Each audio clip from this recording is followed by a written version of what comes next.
ये पूरा सम्मान के साथ मैं रायन टेंडुलकर को कहना चाहूँगा और मेरी ये व्यक्तिगत राय है कि रायन टेंडुलकर को मैं जानता हूँ, अच्छे इंसान है।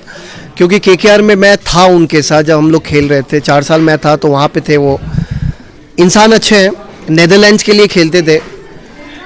उनका जो अंतर्राष्ट्रीय करियर रहा है वो अगर रिफ्लेक्ट करके देखेंगे तो मेरे ख्याल से, और कंपेयर करेंगे रोहित शर्मा की अंतर्राष्ट्रीय सफलताएं के इससे, तो मेरे ख्याल से 5% भी रोहित शर्मा जो किया है वो अपने करियर में 5% भी नहीं किया होगा।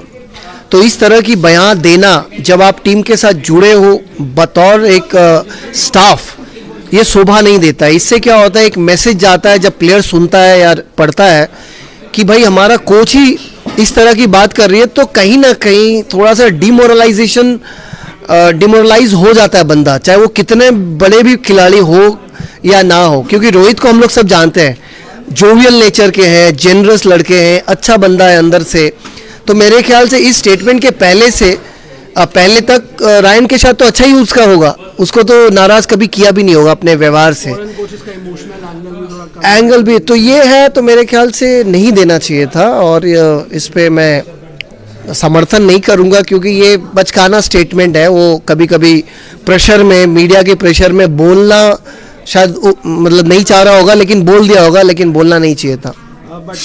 अभी बांग्लादेश की अगर बात करें, अभी हाल ही में ये भी खबर आ रही है कि अभी मेरे पास भी खबर आई है वहाँ से कि प्लेयर्स जो है रिज़ाइन कर रहे हैं, they are against the board कह रहा है कि हम इंडिया नहीं आएंगे खेलने के लिए, हमारा मैचेस कोलंबो शिफ्ट करो। आपने अभी जो स्टेटमेंट दिया कि नहीं खेलना चाहिए हमें, सो अभी जो पूरा सिचुएशन है इससे कितना हैम्पर हो रहा है अभी क्रिकेट जो टाइज भी है, क्योंकि लॉन्ग रन में भी हमें जो है उनके साथ खेलना कभी ना कभी तो है ही। देखिए, ये 2 चीज़ें हैं। एक तो प्लेयर्स जो रिज़ाइन कर रहे हैं, खेलना नहीं चाह रहे हैं, वो दूसरे कारण के वजह से कर रहे हैं क्योंकि उनके जो प्रेसिडेंट या सेक्रेटरी है वो डायरेक्टर तमीम इकबाल के खिलाफ उन्होंने कुछ कहा है कि वो भारत के एक एजेंट है। तो ये बहुत अनवांटेड कमेंट है जिसके वजह से सारे बांग्लादेशी खिलाड़ी रिज़ाइन करना चाहते हैं, नहीं खेलना चाहते जब तक उसको हटाया ना जा सके। वो खिलाड़ी अपने प्लेयर्स के लिए स्टैंड लिए हैं। और दूसरा मुद्दा है कि नेगोशिएट कर रहे हैं भाई। अब वहाँ की क्रिकेट कभी भी स्ट्रक्चर्ड वे में था नहीं, जिसके वजह से वो सिर्फ नागिन डांस ग्राउंड पे करते हुए दिखा 1-2 मैच जीतने के बाद। उसके बाद कुछ नहीं कर पाए वो लोग अंतर्राष्ट्रीय स्तर पर। और उन लोग की ये जो डिमांड है ये तो बहुत बेवकूफ़ वाली बात लग रही है मुझे। हालांकि मेरा हमेशा से ये राय रहा है कि जिस देश में भारतीय की अगर निर्मम हत्या होती है, जिस तरह से हमने देखा, उस देश के साथ क्रिकेट खेल के आप हासिल क्या करना चाहते हो? प्रश्न ये है। अगर हासिल ही कुछ नहीं करना है तो फिर खेलना ही क्यों?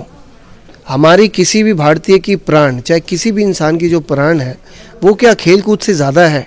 इसका मतलब वैल्यू आप किस चीज़ को ज़्यादा दे रहे हो?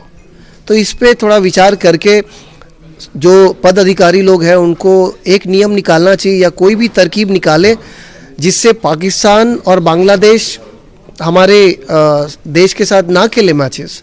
तरकीब निकालना उन लोग का काम है जो पद अधिकारी लोग हैं। एक आखिरी एक छोटा सा सवाल, फ्यूचर को लेके आपके मन में क्या है? क्योंकि बहुत स्पेकुलेशंस आ रही है, बहुत सारे जिस हिसाब का रोल उनको मिल रहा है, ओवर्स कम है, रन भी कम हो रहे हैं, बट क्या आपको लगता है कि कैसे होगा? देखिए, ये जो हो रहा है ना, ये मुझे तब पता लग गया था कि इसके आने वाले में समय में इसका परफॉर्मेंस उस तरह से नहीं चलेगा। हालांकि प्रतिभा में कोई कमी नहीं है, लेकिन हम जैसे खिलाड़ी जो 20-25 साल खेले हुए हैं फर्स्ट क्लास, इंडिया 7 साल थे, इन एंड आउट था, तो हमें पता है चीज़ें कैसी चलती है। शुरुआत बहुत लोग भूल गए होंगे और बहुत लोग नोटिस भी नहीं किए होंगे, लेकिन मैंने ऑब्जर्व किया था।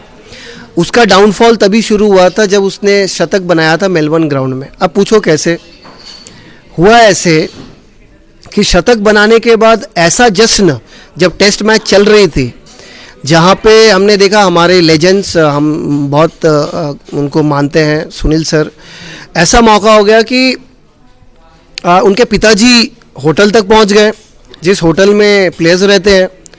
सेलिब्रेशन होटल्स रूम्स में भी चल रहे हैं, सेलिब्रेशंस कमेंट्री के वो उसमें भी चल रहे हैं। उनके पिताजी के ऊपर हाईलाइट हो गया। ऐसा हो गया कि टेस्ट मैच जीत गए उसके बाद हो रहा है।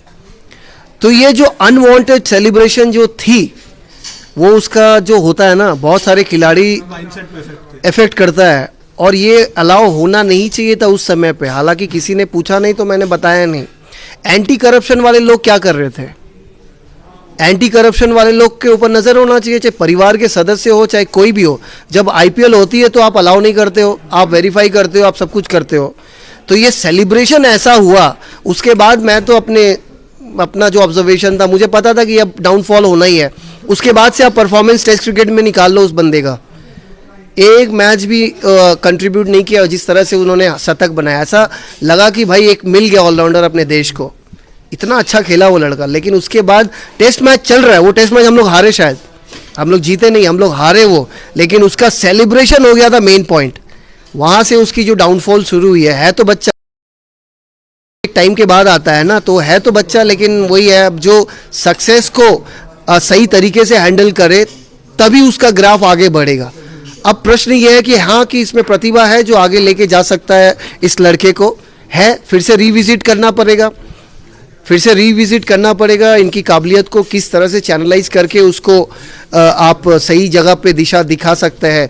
ये जो हमारे टारगेट पूल वाले जो प्लेयर्स होते हैं, जो लोग कोचेस हैं, उन लोग को थोड़ा सा एड्रेस करने की ज़रूरत है। बट बहुत सारी अदर चीज़ें होती हैं जिससे प्लेयर्स इफेक्ट होते हैं, और चीज़ें नहीं होनी चाहिए, तभी एक प्लेयर की जो ग्राफ है, कंसिस्टेंसी है, आगे बढ़ना चाहिए। हालांकि हमारे देश में फास्ट बॉलिंग ऑलराउंडर की कमी है, उसमें से हार्दिक एक है और एक ये है। और मैं हमेशा जब कमेंट्री करता हूँ क्रिक बज़ के लिए, तो मैं हमेशा ये कहता था कि शिवम दुबे को बॉलिंग कराया जाए आईपीएल में। एक है टीम इंडिया, अपना टीम फ्रेंचाइज को जीतना है, एक अलग, वो अलग चीज़ है। बट ब्रॉडर एस्पेक्ट में टीम इंडिया के लक्ष्य, ऑलराउंडर जो आगे आने वाले दिनों में जो भविष्य हो सकता है, जो आईसीसी ट्रॉफी जिता सकता है, हम उसके तैयार कर रहे हैं कि नहीं। शिवम को बॉलिंग बहुत कम मिल रहा था, लेकिन इंडिया में जब आता है, मैचेस होता है, तो उसको 1-2 ओवर मिलता है, तो उसको भी मैंडेटरी कर देना चाहिए, भाई इसको भी बॉलिंग कराना है। तो इसको करने के लिए आपको फिर से एक बार पूर्ण सोचना पड़ेगा कि जो इम्पैक्ट रूल वाला प्लेयर है उसको लागू रखना है कि नहीं रखना है। अगर रखेंगे तो ऑलराउंडर की कमी रहेगी हमारे देश में, और अगर हटा दोगे तो ऑलराउंडर बचे रहेंगे, और भविष्य हमारा आईसीसी ट्रॉफी जो जीतने का है हमेशा, वो बचा रहेगा।